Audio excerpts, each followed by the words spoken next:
मोहब्बत अपना मुझको आई खुदा दी, मुझे भी जामे उल्फत एक पिला दी, मुझे खोया मेरे अक्लो खिरद ने, खुदाया अपना दीवाना बना दी।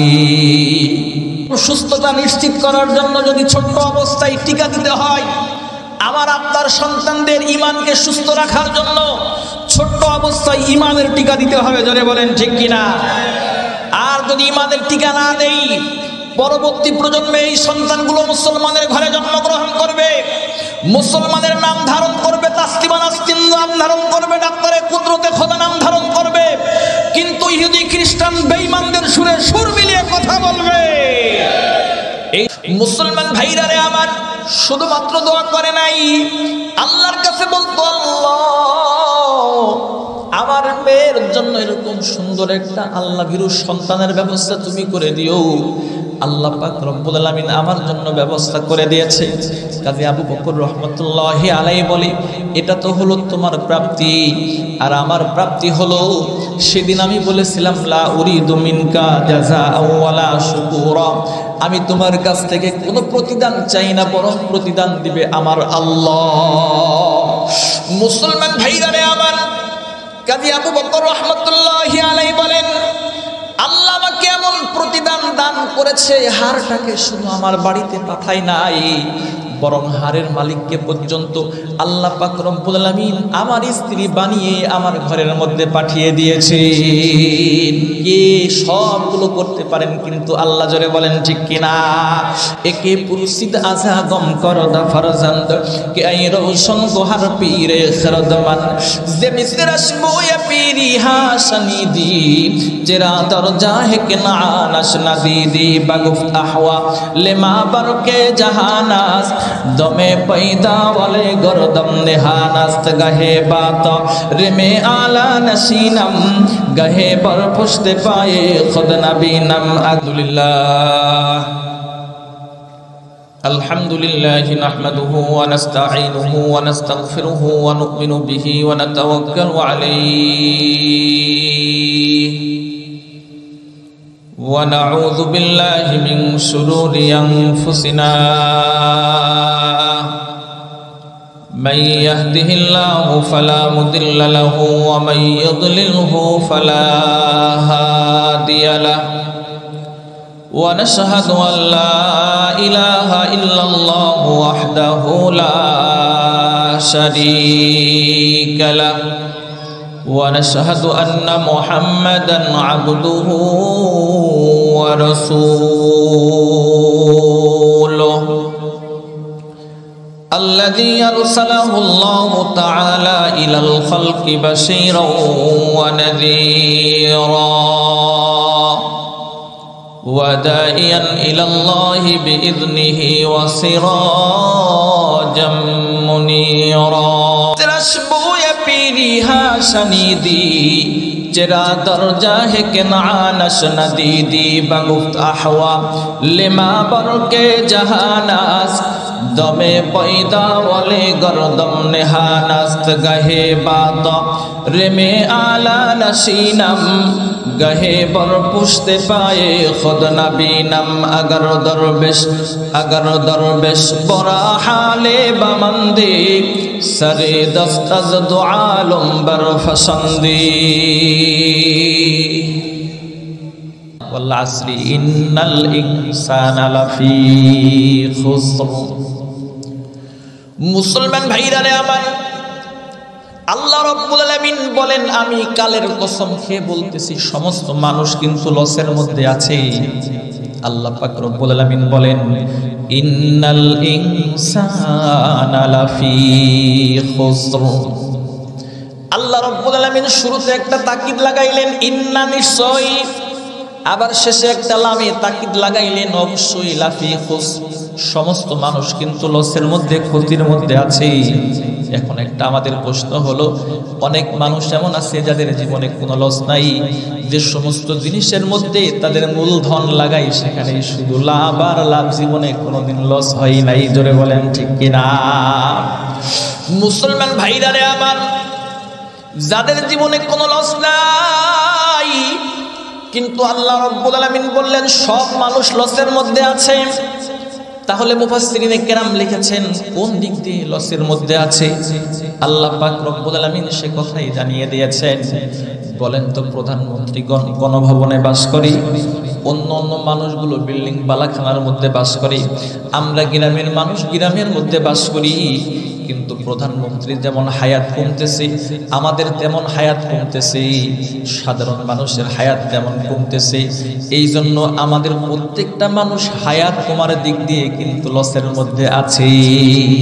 সব মানুষ হায়াত কমার দিক দিয়ে লসের মধ্যে আছে। মুসলমান ভাইরা রে আমার, বাংলাদেশের প্রধান উপদেষ্টা ডক্টর ইউনূসের যেমন হায়াত কমতেছে, গ্রামের একজন দিন মজুর ব্যক্তি সারাদিন সে না খেয়ে দিনোপাত করতেছে, কিন্তু তারও হায়াত সেমন কমতেছে। এই জন্য সমস্ত মানুষ হায়াত কমার দিক দিয়ে লসের মধ্যে আছে। হায়াত সবার কমে কমে যাচ্ছে, কথা বলেন ঠিক না বাপ? সবার হায়াত কমতেছে। আল্লাহ বলেন সব মানুষের হায়াত কমে লসের মধ্যে যাবে, কিন্তু 4 গুণওয়ালা মানুষের কোনো লস থাকবে না। কে বলতেছে? আমার আপনার লাগবে। আল্লাহ যদি বলে 4 গুণ অর্জন করতে পারলে তাদের লস নেই, মানে দুনিয়া থেকে যাবে তো আল্লাহ পাক ভিআইপি জান্নাতের মালিকানা তাদেরকে দান করে দিবেন। জোরে বলেন সুবহান। 4 গুণ মানুষ ওলা কারা? মুসলমান ভাইরা রে আমার, আল্লাহ রাব্বুল আলামিন বলেন ওয়াল আসরি ইন্নাল ইনসানা লাফি খুসর। আল্লাহ রাব্বুল আলামিন বলেন আমি কালের কসম খেয়ে বলতেছি সমস্ত মানুষ কিন্তু লসের মধ্যে আছে। তবে যাদের মধ্যে 4টা গুণ আছে তাদের জীবনে কোনো লস থাকবে না। আল্লাহ পাক রব্বুল আলামিন বলেন ইল্লাল্লাযীনা আমানু ওয়া আমিলুস সালিহাত।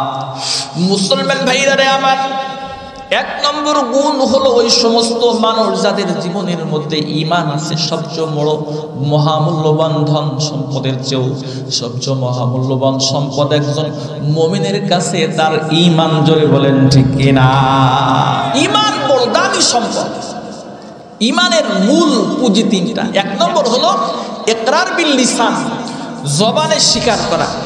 2 নম্বর তাসদিক বিল জানান, অন্তরে বিশ্বাস স্থাপন করা। 3 নম্বর আমাল বিল আরকান, অঙ্গ প্রত্যঙ্গের মাধ্যমে এটাকে প্র্যাকটিক্যালি দেখিয়ে দেওয়া। এই 3-এর সমন্বয় হলো ঈমান। কথা বলেন ঠিক কিনা? আপনারা বলেন তো আব্বারা, আমাদের ঈমানের দাম বেশি না বডির দাম বেশি? ঈমানের দাম বেশি। কিন্তু বাংলাদেশে দেখা যায় সন্তান যখন দুনিয়াতে আসে সরকারি ব্যবস্থাপনায় টিকা দেওয়া হয়। আপনি যদি জিজ্ঞাসা করেন স্বাস্থ্যমন্ত্রী আমার সন্তানকে টিকা দেন, সে তো ব্যথা অনুভব করে। স্বাস্থ্যমন্ত্রী বলবে এই সন্তান আপনার হতে পারে, কিন্তু ভবিষ্যতে বাংলাদেশের সুনাগরিক হয়ে গড়ে উঠবে। এই জন্য বিভিন্ন রোগের বাসা তার শরীরে যেন বাঁধতে না পারে, এই জন্য টিকা নিশ্চিত করতে হবে, ভবিষ্যতে যেন সে বিকলাঙ্গ না হয়ে ওঠে।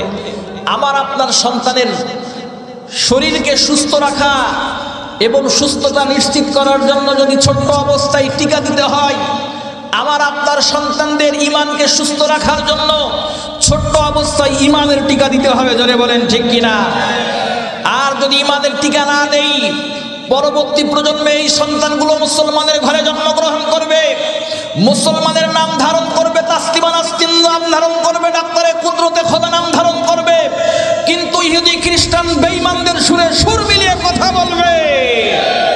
এই জন্য ছোট্ট অবস্থায় আমার আপনার কচি কাঁচা সন্তানদেরকে ঈমানের টিকা দিতে হবে। সেটা হলো প্রাথমিক অবস্থায় কোরআন শরীফ শিখিয়ে দিতে হবে। জোরে বলেন ঠিক কিনা? লা ইলাহা তালকিন করতে হবে। ছোট্ট অবস্থায় যদি এটা দিতে পারি, ভবিষ্যৎ প্রজন্মে যখন সে বড় বড় ব্রিগেডিয়ার হবে, লয়ার হবে, সচিব হবে, ডাক্তার হবে, ডক্টর হবে, বড় বড় এসপি হবে, অফিসার হবে, অন্তত ছোট্ট অবস্থায় কোরআনের এই টিকা ঈমানের তালিম দেওয়ার কারণে মুসলমানদের বিপক্ষে কখনো সে কথা বলবে না। এই জন্য আমাদের ঈমানটাকে খুব দামি একটা সম্পদ। আমার আপনার ঈমান, এমন এমন কথা আছে যেগুলো বললে ঈমান চলে যায়। এই সমস্ত কথা থেকে বাঁচতে হবে আমাদের। কথা বলেন ঠিক কি? এই জন্য আল্লাহ পাক রব্বুল আলামিন বলেন মুসলমান ভাইরা রে আমার, 1 নম্বর গুণের কথা আল্লাহ রাব্বুল আলামিন বলেন, সেটা হলো ঈমান নামক সবচেয়ে মহামূল্যবান সম্পদ যাদের মধ্যে আছে। আল্লাহ পাক রব্বুল আলামিন বলেন তাদের জীবনে কোনো লস যারা পরিমাণ হবে না। জোরে বলেন সুবহানাল্লাহ। মুসলমান ভাইরা রে আমার, আল্লাহ রাব্বুল আলামিন বলেন ওয়া আমিলুস সলিহাত। আল্লাহ বলেন 2 নম্বর গুণ হলো ঈমান আনার পরে যে সমস্ত মানুষগুলো নেকির কাজ করবে, আল্লাহ পাক রব্বুল আলামিন বলেন তাদের জীবনেও কোনো লস হবে না। বলেন তো ঈমান আনার পরে সবচেয়ে বড় গুরুত্বপূর্ণ নেকির কাজ করা কি? জোরে বলে নামাজ আদায় করা। অনেক মানুষ কি বলে জানেন, কয় হুজুর নামাজ না পড়লে কি হবে, ঈমান ঠিক আছে। কি বলে কিনা, এক ব্যক্তি বিয়ে করছে, বিয়ে করার পরে 1 বছর পরে বউ তালাক দিয়েছে। তালাক দেওয়ার পরে খুব সুন্দর করে সাজতেছে। দাদি বলে কিরে আব্দুল্লাহ তুই কোথায় যাবি? কয় দাদি আমি শ্বশুর বাড়ি যাবো। তুই না বউ তালাক দিলি? ওই দাদি আমি তো বউ তালাক দিছি, শ্বশুর বাড়ি তো এখনো তালাক দিই, এই জন্য শ্বশুর বাড়ি যাচ্ছে। বলেন ওখানে যদি যাই আপ্যায়ন পাবে না ঝাঁটার বাড়ি পাবে? তার মানে স্ত্রী তালাক দিলে অটোমেটিক শ্বশুর বাড়ি কি হয়, বাদ হয়ে যায়, তালাক হয়ে যায়। সেটা মুখে বলা লাগে না। ঠিক নামাজ না পড়লে ঈমানের মধ্যে দুর্বলতা এসে যায়, এটা মুখে বলা লাগে না, অটোমেটিক এসে যায়। কেন? নবী বলেন মান তারাকা সলাতা মুতাআম্মিদান ফাকাদ কাফারা। নবী বলেন যে ব্যক্তি নামাজ তরক করলো সে কুফুরের মধ্যে লিপ্ত হয়ে গেল। কথা বলেন ঠিক না? এই জন্য নামাজ সবচেয়ে গুরুত্বপূর্ণ একটি ইবাদত, এমন ইবাদত যে ইবাদতটা ঈমানের পরে সবচেয়ে বড় গুরুত্ব, সবচেয়ে বেশি গুরুত্বপূর্ণ একটি ইবাদত। জোরে বলেন ঠিক কিনা? এবার নামাজটা কেমন? নামাজটা হলো আয়নার মতো। কিসের মতো আব্বা বলেন? আয়নার মতো। আয়নার সামনে কোনো ব্যক্তি যদি দাঁড়ায়, তার চেহারা স্ট্রাকচারের মধ্যে যা আছে এটা হুবহু ফোকাস করবে না? ধরে বলেন একজন কালো মানুষ যদি আয়নার সামনে দাঁড়ায়, দাঁড়িয়ে আয়নাকে বলে আয়না তোকে আমি 10,000 টাকা সরাসরি ঘুষ দিলাম, আমাকে সুন্দর করে ফর্সা করে উপস্থাপন কর। আয়না পারবে? পারবে না। কিতাবের মধ্যে আসছে সর্বপ্রথম যখন আয়না আবিষ্কার হবে দুনিয়াতে, তো কিছু মানুষ যারা আবিষ্কার করবে তারা চিন্তা করলো আয়নার তো অনেক দাম, তো এই দামি সম্পদ মানুষ টাকা দিয়ে ক্রয় করে মুখ দেখার জন্য নিবে। কি করতে হবে? ফ্রি সেল দিতে হবে। কিভাবে? আয়না টুকরা টুকরা করে কেটে রাস্তার মোড়ে মোড়ে ফেলে রাখতে হবে। মানুষ দেখে দেখে অভ্যস্ত হলে আস্তে আস্তে ক্রয় করে তারা দেখা শুরু করবে। তো মোড়ে মোড়ে ফেলে রাখছে। এক কৃষক রাস্তা দিয়ে যাচ্ছে, হঠাৎ রাস্তার মাঝখানে আয়না পড়ে রয়েছে। পাওয়ার পরে হঠাৎ করে তুলেই দেখতেছে ভিতরে একজন মানুষ দেখা যায়। কৃষক চিন্তা করতেছে রাস্তার মাঝখানে কে যেন পড়ে আছে আমার মতো দেখতে। আসলে জীবনে কোনোদিন আয়না দেখা নাই। দেখার সাথে সাথে বলতেছেন ভাই তুমি এখানে কি করো? আসলে আয়নার ভিতরে কে বলেন? সে নিজে তার হুবাহু ছবিটা ফোকাস করতেছে, কিন্তু সে মনে করতেছে একজন লোক। বাড়িতে নিচে নেওয়ার পরে বালিশের নিচে রাখছে, কয় ভাই তুমি এখানে বিশ্রাম করো, রাতের বেলা কাজ সেরে তোমার সঙ্গে কথা বলবো। রাতের বেলা কাজ সেরে যখন আয়নাটা বের করে কথা বলতেছে, ভাই তুমি এখনো ঘুমাও নাই? পাশ থেকে তার স্ত্রী ফলো করতেছে, কি ব্যাপার আমার স্বামী আজকে রাতে আবার কার সাথে কথা বলে? দৌড়িয়ে পাশে আসছে, আসার পরে দেখতেছে ভিতরে একজন লোক দেখা যায়, নড়াচড়াও করে। হাতে আয়নাটা নিয়েই যেই চেহারার সামনে ধরতেছে, দেখতেছে একটা সুন্দরী রূপবতী একটা মহিলা দেখা যায়। কান্না শুরু করছে, কয় হাই আমাকে না বলে তুমি ঘরে সতীন নিয়ে আইনে কথা বলতেছো? কান্না যখন শুরু করছে, পাশের ঘর থেকে তার মা ছুটে আসছে, কয় বৌমা কি হলো? কয় আম্মা দেখেন আপনার সন্তান ঘরে সতীন ঘরে নিয়ে আসছে। ওই তাই নাকি? দেখি তো বৌমা কেমন, নতুন বৌমা। মা আয়নাটা হাতের থেকে কেড়ে নিয়েই যখন চেহারার সামনে ধরছে, ওই বাপ বিয়ে করলি এরকম চুল পাকা মহিলাকে বিয়ে করলি কে? আসলে মূলত কে? তার মা যখন সামনে ধরছে সে সবাই কান্না করতেছে। যিনি আয়না আবিষ্কার করবেন তিনি আসছে, এসে বলতেছেন এর ভিতরে কেউ নাই, এমন একটা ধাতু এর সামনে যে যখন দাঁড়াবে তার হুবাহু চেহারাটা ফোকাস করে দিবে। ঠিক নামাজটা হলো আয়নার মতো। আপনার ইমানের কন্ডিশন কেমন আছে নামাজের সামনে দাঁড়ালেই ফোকাস করবে। জুমার দিন মসজিদে গেলে অনেক মানুষ নামাজ 2 রাকাত পরেই এত অস্থিরতা লাগে, সুন্নত না করে বাইরে বেরিয়ে আসে। আমাদের এলাকায় এরকম মুসল্লি বাড়তেছে দিন, আবার অস্থির হয়ে যায়। কথা বলেন ঠিক কি না? এই জন্য সবচেয়ে গুরুত্বপূর্ণ ইবাদত হলো ঈমানের পরে নামাজ আদায় করা। জোরে বলেন ঠিক কি না? মুসলমান ভাইরা রে আমার, আল্লাহ রাব্বুল আলামিন বলেন ইন্নাস সালাতা তানহা আনিল ফাহশাই ওয়াল মুনকার। আল্লাহ রব্বুল আলামিন বলেন নামাজ এমন একটা গুরুত্বপূর্ণ ইবাদত, যে ইবাদতটা কোনো ব্যক্তি যদি যথাযথ আদায় করতে পারে, আল্লাহ পাক রব্বুল আলামিন যাবতীয় অন্যায় ফাহিশা কাজ থেকে তাকে হেফাজত করবেন। জোরে বলেন সুবহানাল্লাহ। আল্লাহ নামাজের বদৌলতে গুনাহ থেকে মানুষকে হেফাজত করবেন। সুবহানাল্লাহ। মুসলমান ভাইরা রে আমার, কিতাবের মধ্যে উল্লেখ আছে খলিফাতুল মুসলিমিন হযরতে ওমর ফারুক রাদিয়াল্লাহু তাআলা আনহু যখন তিনি খলিফা হয়ে গেলেন, এমন সময় একজন বেদুইন ব্যক্তি অন্য ধর্মের মানুষ মুসলমান হয়ে সবেমাত্র মুসলমান হয়ে রাস্তা দিয়ে একা একা হেঁটে হেঁটে যায়। যুবক যখন নামাজ পড়ে না এখনো পর্যন্ত, সদ্য মুসলমান হওয়ার পরে যখন যাওয়ার সময় দেখতেছে পদ্মাবৃত অবস্থায় একটা মহিলা দাঁড়িয়ে আছে। যুবকের চাহনি দেখার পরে অত্যন্ত ভালো লাগছে, কাছে গিয়ে বলতেছেন আনা ওয়াহিব্বুকি, আমি কি তোমাকে পেতে চাই, আমি তোমাকে ভালোবেসে ফেলেছি। যুবক তখন বলতেছে যতগুলো শর্ত আছে সব শর্তগুলো মানার পরেও আমি তোমাকে পেতে চাই। মুসলমান ভাইরা রে আমার, মহিলা বলতেছে যুবক তুমি আমাকে প্রেমের প্রস্তাব দিয়েছো, তবে আমাকে পেতে হলে তোমাকে একটা মাত্র শর্ত পালন করা লাগবে। যুবক তখন বলতেছে একটা শর্ত নয়, হাজার হাজার শর্ত যদি তুমি আজকে দাও সবগুলো আমি মানতে রাজি আছি। মুরব্বীরা একটা কথা বলে, প্রেম মানে না জাত কুজাত, ক্ষুদা মানে না পান্তা ভাত, ঘুম মানে না ভাঙ্গা খাট। জোরে বলেন ঠিক কিনা?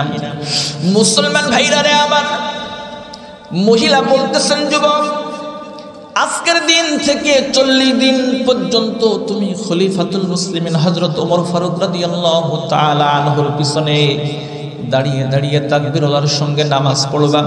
40 দিন যদি পূর্ণ করতে পারো, তারপরে যত শর্ত আছে আমার কাছে নিয়ে আসবা, আমি তোমার সমস্ত শর্তগুলো মেনে নিব। যুবক চিন্তা করতে লাগলো 40 দিন তো কোনো ব্যাপার না, 40 দিন পার হওয়ার সঙ্গে সঙ্গে আমি আমার কাঙ্ক্ষিত মহিলাকে পেয়ে যাব। যুবক এবারে নামাজ পড়তে যাই, একদিন 2 দিন নামাজ পড়ে কিন্তু মনের ইচ্ছা থাকে মহিলাকে আপন করে নেব। জোরে বলেন ঠিক কিনা? মুসলমান ভাইরা রে আমার, কিন্তু 3 দিন যখন নামাজ পড়েছেন আল্লাহ রাব্বুল আলামিন তার মনের অবস্থা পরিবর্তন করে দিয়েছে। এখন নামাজ পড়ে আল্লাহ পাক রব্বুল আলামিনকে রাজি খুশি করার জন্য এরকম নামাজ পড়তে পড়তে যখন 40 দিন পার হয়ে গেছে, 40 দিন পার হওয়ার পরে যুবক কিন্তু মহিলার বাড়িতে আর প্রেমের প্রস্তাব নিয়ে যায় নাই। मोहब्बत अपना मुझको आई खुदा दी, मुझे भी जाम उल्फत एक पिला दी, मुझे खोया मेरे अक्लो खिरद ने, खुदाया अपना दीवाना बना दी। मुसलमान भाईरा रे आमान, মহিলা যখন দেখতেছে যুবক এখনো পর্যন্ত তার বাড়িতে প্রেমের প্রস্তাব নিয়ে আসে নাই, এই জন্য মহিলা চিন্তায় পড়ে গেল, হয়তোবা যুবক কোনো অসুস্থতার মধ্যে পড়েছে। খোঁজ খবর নেওয়ার জন্য এক পর্যায়ে যুবকের বাড়ি পর্যন্ত রওনা হয়ে গেছে। বাড়ির মধ্যে যখন পৌঁছে গিয়েছে, পদ্মাবৃত অবস্থায় সামনে দাঁড়িয়ে যুবককে বলতেছেন, যুবক তুমি কি আমাকে চিনতে পারছো? কয় হ্যাঁ চিনতে পারছি। এই যুবক 40 দিন পূর্বে তোমার সঙ্গে আমার কথোপকথন হয়েছিল। যুবক বলে হ্যাঁ আমার সঙ্গে কথোপকথন হয়েছিল, কিন্তু 40 দিন পূর্বে তুমি আমাকে কি বলেছিলে আর এখন তুমি আমার কাছে যাও নাই, কারণটা কি? যুবক তখন বলে, মহিলা আমি তোমাকে প্রেমের প্রস্তাব দিয়েছিলাম, কিন্তু তুমি নামাজের মাধ্যমে আল্লাহ পাক রব্বুল আলামিনের সঙ্গে আমার সম্পর্ক তৈরি করে দিয়েছো। মুসলমান ভাইরা রে আমার, যুবক বলে মহিলা এই দিলের মধ্যে আগে তোমার প্রতি আমার প্রেম ভালোবাসা জন্মিয়ে গিয়েছিল, কিন্তু নামাজের মাধ্যমে আল্লাহ পাক রব্বুল আলামিন আমার অন্তর থেকে সমস্ত গুনার চাহিদা স্পৃহা দূর করে দিয়েছে। এই অন্তরটা এখন আল্লাহ পাক রব্বুল আলামিনের মহব্বতে পরিপূর্ণ হয়ে গেছে। এই অন্তরের মধ্যে একটু ফাঁকা জায়গা নাই, যেই জায়গার মধ্যে তোমার মহব্বতের স্থান আমি দিতে পারি। জোরে বলেন সুবহানাল্লাহ। মুসলমান ভাইরা রে আমার, যুবক বলে মহিলা তুমি চলে যাও, আল্লাহ রাব্বুল আলামিন নামাজের মাধ্যমে আমাকে সমস্ত গুনাহ থেকে ফিরিয়ে রেখেছে। এই জন্য আল্লাহ পাক রব্বুল আলামিন বলেন ইন্নাস সালাতা তানহা আনিল ফাহশাই ওয়াল মুনকার। মুসলমান ভাইরা রে আমার, এই জন্য কোনো ব্যক্তি যদি নামাজ যত্ন সহকারে আদায় করতে পারে, আল্লাহ পাক রব্বুল আলামিন তাকে সমস্ত ফায়সা কাজ থেকে দূরে সরিয়ে রাখবেন। সুবহানাল্লাহ। তাহলে নেক কাজের মধ্যে সবচেয়ে গুরুত্বপূর্ণ নেকির কাজ হলো সময় মতো নামাজ আদায় করা। জোরে বলেন কথা ঠিক কিনা? এই জন্য গুরুত্বপূর্ণ এই ফরজ বিধানকে ছাড়া যাবে না। আবু দাউদ শরীফের 561 নম্বর হাদিসের মধ্যে উল্লেখ আছে, নবীজি বলেন বাইনাল আবদি ওয়া বাইনাল কুফরি তারকুস সালাম। একজন মুমিন মুসলমান আর একজন যারা কুফরি করে কাফের, তাদের মধ্যে পার্থক্য হলো নামাজ তরক করে দেওয়া। মুমিন নামাজ তরক করবে না, কিন্তু কাফের মুশরিকরা নামাজ তরক করবে। জোরে বলেন ঠিক কিনা? এই জন্য নামাজ তরক করা যাবে না। কথা বলেন ঠিক না? গুরুত্বপূর্ণ আমলে সালেহ হলো নামাজ আদায় করা। এই জন্য নামাজটাকে খুব যত্ন সহকারে ধরে রাখতে হবে। কথা বলেন ঠিক কিনা?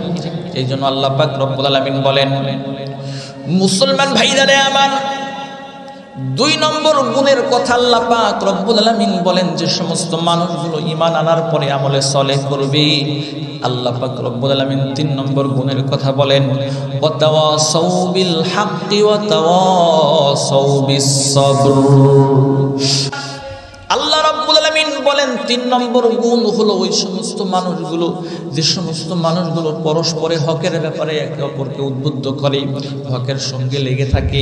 আল্লাহ পাক রব্বুল আলামিন বলেন তাদের জীবনে যারা পরিমাণ কোনো লস থাকবে না। জোরে বলেন সুবহানাল্লাহ। বাপ, এই দুনিয়া থেকে প্রত্যেকটা মানুষকে চলে যেতে হবে। তো আল্লাহর কিছু হক আছে, বান্দার কিছু হক আছে। এই হকগুলোকে যথাযথ মেনে আমাদেরকে চলতে হবে। কথা বলেন ঠিক কি না? সবাইকে একদিন চলে যেতে হবে। আল্লাহর হক হলো আল্লাহ পাকের গোলামি করা। বান্দার যে সমস্ত হক আছে সেটা হলো বান্দার যে সমস্ত টাকা পয়সা আমার কাছে যদি লেনদেন থাকে স্বচ্ছভাবে পরিষ্কার করে দেওয়া। আর যদি কারোর কোনো সম্পদ রাস্তায় পড়ে থাকে আমি এলানের মাধ্যমে সেটাকে তার কাছে পৌঁছায় দেব। কথা বলেন ঠিক কিনা? যেহেতু এই দুনিয়াতে আমাদের কেউ থাকতে পারবে না, কেউ থাকতে পারবে না, সবাইকে একদিন মৃত্যুবরণ করতে হবে। মাউতু কাসিন কুল্লু নাফসিন শারিবু কবরু বাইতিন কুল্লু নাসিন দাখিলু। ই চমন সাহারা भी होगा ए खबर बुलबुल को दो ताकि अपनी जिंदगी को सोच कर कुर्बा करे, ताकि अपनी जिंदगी को सोच कर कुर्बा करे। पहाड़े फाड़ जाएगी ज़मी पर जलजला होगा, मोहम्मद तख्त पर होगे अदालत पर खुदा होगा, मोहम्मद तख्त पर होगे अदालत पर खुदा होगा। मुसलमान भाईरा रे आमान, এই জন্য আমাদের প্রত্যেকটা মানুষকে হক ব্যাপারে সতর্ক থাকা লাগবে। এই জন্য কোনো বান্দা বান্দি যদি বান্দার হক আল্লাহর হকের ব্যাপারে সতর্ক থাকতে পারে, আল্লাহ পাক রব্বুল আলামিন অবশ্যই আসমানি সাহায্য তাকে করবেন। জোরে বলেন সুবহানাল্লাহ। কিতাবের নাম হলো সফহাতুম মিন সাবরিল উলামা। এই কিতাবের মধ্যে উল্লেখ আছে কোন ব্যক্তি যদি হককে যথাযথ মেনে নিয়ে আদায় করে চলে, বান্দার হক আদায় করে, তো আল্লাহ পাক তাকে আসমানি সাহায্য করবেন। জোরে বলেন ঠিক কিনা? কিতাবের মধ্যে উল্লেখ আছে তদানীন্তন সময়ে মুসলমান ভাইরা রে আমার, মক্কার মধ্যে একজন যুবক ছিল, নাম ছিল কাজী আবু বকর। এই কাজী আবু বকর রাহমাতুল্লাহি আলাইহি হাফেজে কোরআন তিনি, কিন্তু মক্কার মধ্যে দুর্ভিক্ষ শুরু হয়ে গেছে।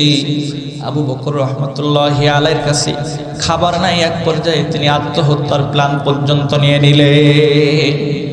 ফাসাইদাল জাবালা, তিনি পাহাড়ের মধ্যে উত্তোলন করলেন, আরোহণ করলেন আত্মহত্যা করার জন্য। মুসলমান ভাইরা রে আমার, কাজী আবু বকর রাহমাতুল্লাহি আলাইহি তিনি চিন্তা করতে লাগলেন এই দেহটা আত্মহত্যার মাধ্যমে যদি আমি আল্লাহ পাক রব্বুল আলামিনের কাছে যদি পৌঁছায় যাই, আল্লাহ পাক রব্বুল আলামিন আমাকে তো মাফ নাও করতে পারে, জাহান্নামে যাওয়া লাগবে, শয়তান তো আমাকে পরাস্ত করে ফেলেছে। এই জন্য কাজী আবু বকর রহমতুল্লাহি আলাইহি পাহাড় থেকে নেমে চলে আসছে। মুসলমান ভাইরা রে আমার, ক্ষুধার যন্ত্রণা সহ্য করতে না পেরে কূপ থেকে পানি উত্তোলন করে গায়ের মধ্যে যখন ছিটা দেয়, এক পর্যায়ে পানির মধ্যে বসে থাকে, কিন্তু ক্ষুধার যন্ত্রণা নিবারণ হয় না। এই জন্য আবু বকর রহমতুল্লাহি আলাইহি নেমে আসলেন। মুসলমান ভাইরা রে আমার, আবু বকর রহমতুল্লাহি আলাইহি তিনি যখন নামার পরে ক্ষুধার যন্ত্রণায় ছটফট করতেছে, এমন সময় তিনি রাস্তা দিয়ে হেঁটে হেঁটে যাচ্ছেন, দেখতেছেন রাস্তার মধ্যে সুন্দর একটা থলে পড়ে আছে। কাজী আবু বকর রহমতুল্লাহি আলাইহি থলেটাকে উত্তোলন করলেন, করার পরে দেখলেন তার মধ্যে সুন্দর দামি একটা হীরার হার দেখা যায়। মুসলমান ভাইরা রে আমার, আমি আপনি যদি ক্ষুধার্ত অবস্থায়, গরিব অবস্থায় যদি এরকম দামি কোনো টাকার বান্ডিল আমি যদি রাস্তাঘাটে পেয়ে যাই, বলেন তো এদিক সেদিক তাকিয়ে সেটাকে গোপন করার আমরা চেষ্টা করতাম, জোরে বলেন ঠিক কিনা? কিন্তু এটা তো বান্দার হক, এলান করার মাধ্যমে তার পাওনাদারকে খুঁজে পরিশোধ করা আমাদের জন্য আবশ্যক, জোরে বলেন ঠিক কিনা? মুসলমান ভাইরা রে আমার, কাজী আবু বকর রহমতুল্লাহি আলাইহি হারটাকে সুন্দর করে যত্ন সহকারে যখন বাড়ির মধ্যে রেখে দিয়েছেন, এমন সময় এলান করতেছেন ইয়ামান থেকে আগত একজন মুরব্বী। সে বলতেছে, আমার একটা দামি হার হারিয়ে ফেলেছি, তোমাদের মধ্যে কেউ যদি পেয়ে থাকো হারটা আমার কাছে পৌঁছিয়ে দাও। মুসলমান বাপজানেরা আমার, কাজী আবু বকর রহমতুল্লাহি আলাইহি হারটাকে সুন্দর করে মুরব্বির হাতে যখন প্রমাণ সহ পৌঁছায় দিলেন, মুরব্বি বলতেছেন, বাবা আমার কাছ থেকে কিছু উপঢৌকন তুমি নাও। মুরব্বি তখন এই কথা শোনার সঙ্গে সঙ্গে কাজী আবু বকর বলি, লা উরিদু মিনকা জাযাআ ওয়ালা শুকুরা, আমি তোমার কাছ থেকে কোনো যারা পরিমাণ প্রতিদান চাই না, বরং আমার প্রতিদান স্বয়ং আল্লাহ রাব্বুল আলামিন দান করে দেবেন, জোরে বলে সুবহানাল্লাহ। মুসলমান ভাইরা রে আমার, মুরব্বী অত্যন্ত খুশি হয়ে গেল। হজ কমপ্লিট করার পরে যখন তিনি ইয়ামান শহরের মধ্যে যখন চলে গেলেন, যাওয়ার পরে কাজী আবু বকর রহমতুল্লাহি আলাইহি হঠাৎ করে শুনতে পেল আরব থেকে একটা কাফেলা ইয়ামান শহরে বণিক বেশে ব্যবসার উদ্দেশ্যে রওনা হবে। কাজী আবু বকর বণিক বেশের সর্দারকে তার কাছে আসলো। মুসলমান ভাইরা রে আমার, কাজী আবু বকর রহমতুল্লাহি আলাইহি বণিকের যে সর্দার আছে তাকে বলতেছেন, আমি ইয়ামান শহরে যেতে চাই, মক্কার মধ্যে ক্ষুধার যন্ত্রণা সহ্য করতে পারি নাই, এই জন্য আপনি আমাকে নিয়ে চলে যান। কাজী আবু বকর রহমতুল্লাহি আলাইহি বলেন, নামাজ পড়ানোর জন্য পর্যন্ত একজন লোক লাগে, আপনাদের যত খেদমত আছে সবগুলো আমি করব, তবে আমাকে আপনারা নিয়ে যান। লোকেরা তাকে মহাব্বত করে যখন নিয়ে গেল, কিতাবের মধ্যে আসছে সফহাতুম মিন সাবরিল উলামা, এই কিতাবের মধ্যে উল্লেখ আছে নৌযান চলতে চলতে, নৌযানটা চলতে চলতে চলতে চলতে পাথরের সঙ্গে ধাক্কা লাগে সমস্ত মানুষ এক পর্যায়ে সমুদ্রের মধ্যে নিমজ্জিত হয়ে গেল। মুসলমান ভাইরা রে আমার, আল্লাহ পাক রব্বুল আলামিন কাজী আবু বকর রহমতুল্লাহি আলাইহি একটা তক্তার উপর ভাসাইতে ভাসাইতে এক পর্যায়ে আল্লাহ পাক রব্বুল আলামিন ইয়ামান শহরের কিনারায় তাকে পৌঁছিয়ে দিয়েছে। কোন মানুষ কোথায় নিমজ্জিত হয়ে গেছে কেউ বলতে পারে না। কাজী আবু বকর রহমতুল্লাহি আলাইহি ফজরের যখন আযান শুনতে পেল, তখন পাশে একটা মসজিদ আছে, সেই মসজিদের মধ্যে যখন চলে গেল, লোকেরা তখন বলতেছেন, বাবা তোমার সমস্ত শরীরগুলো ভিজা কেন কেন বুঝতে পারলাম না। কাজী আবু বকর রহমতুল্লাহি আলাইহি তার সমস্ত দুঃখের কথাগুলো যখন ফলে ফলে বলল, লোকেরা তখন বলতেছেন, সুন্দর করে পোশাকটা পরিধান করানোর পরে বলতেছে, আমাদের মসজিদের ইমাম সাহেব গত কয়েকদিন আগেই মৃত্যুবরণ করেছে, তুমি যদি রাজি থাকো তাহলে আমরা তোমাকে ইমাম হিসাবে আমরা এই মসজিদে নিযুক্ত করে দিব। মুসলমান ভাইরা রে আমার, আল্লাহ রাব্বুল আলামিন তার রিজিকের ব্যবস্থা করে দিলেন। সেই মসজিদের ইমাম নিযুক্ত হয়ে গেলেন। কয়েকদিন যাওয়ার পরেই সমস্ত মানুষগুলো এবার আবু বকরকে বলতেছেন, বাবা তুমি তো যুবক মানুষ, এখনো পর্যন্ত বিয়ে করো নাই। আমাদের মসজিদের ইমাম সাহেব যিনি ছিলেন তার একটা সুন্দরী রূপবতী একজন মেয়ে আছে, তার সঙ্গে বিবাহের বন্দোবস্ত আমরা করতে চাই। মুসলমান ভাইরা রে আমার, কাজী আবু বকর বলেন, মেয়েটা যদি দিনদার আল্লাহওয়ালা খোদা ভীরু হয় আমার পক্ষে থেকে কোনো আপত্তি নাই। মেয়ের কাছে যখন গিয়ে বলে, আমাদের সমাজের মধ্যে একজন যুবক আসছে কাজী আবু বকর, অত্যন্ত দিনদার খোদাভীতি আল্লাহওয়ালা, তার মধ্যে আল্লাহ পাক রব্বুল আলামিন দান করেছেন। জোরে বলেন সুবহানাল্লাহ। মুসলমান ভাইরা রে আমার, মেয়েটা বলেন, ছেলে যদি দিনদার আল্লাহওয়ালা হয় আমার পক্ষ থেকে কোনো আপত্তি নাই। আগের জামানার মা বোনেরা স্বামী চয়েস করতো দিনদার আল্লাহওয়ালা দেখে, কিন্তু বর্তমানে এমন অবস্থা হয়েছে, বরং সরকারি চাকরি আছে কিনা সর্বপ্রথম এই তথ্যটা আগে নেওয়া লাগে। কথা বলেন ঠিক কিনা? বরং স্বামী যদি ঘুষখোর হারামখোর হয়, স্ত্রী গর্ববোধ করে, এমনকি শ্বশুর শাশুড়ি এই জামাইকে নিয়ে তারা গর্বিত হয়। কথা বলেন ঠিক কিনা? একজন বলতেছে, কয় হুজুর আল্লাহ একটা মেয়ে দান করছে, এত বরকত আমার জামার টাকার ভিতরে। কয় কেন? কয় বেতন পায় 50,000, বাড়িতে পাঠাই প্রায় 60-70,000। ওই কেমনে? সরকারি চাকরি করে, বর্ডার এলাকায় ডিউটি করে, উপর থেকে দাদারা আসে, অনেক হাদিয়া তোহফা দিয়ে যায়, এই টাকা নিয়ে এসে গর্বিত। জোরে বলেন নাউজুবিল্লাহ। কিন্তু আগের জামানার মা বোনেরা স্বামী চয়েস করতো আল্লাহওয়ালা দেখে। জোরে বলেন ঠিক কিনা?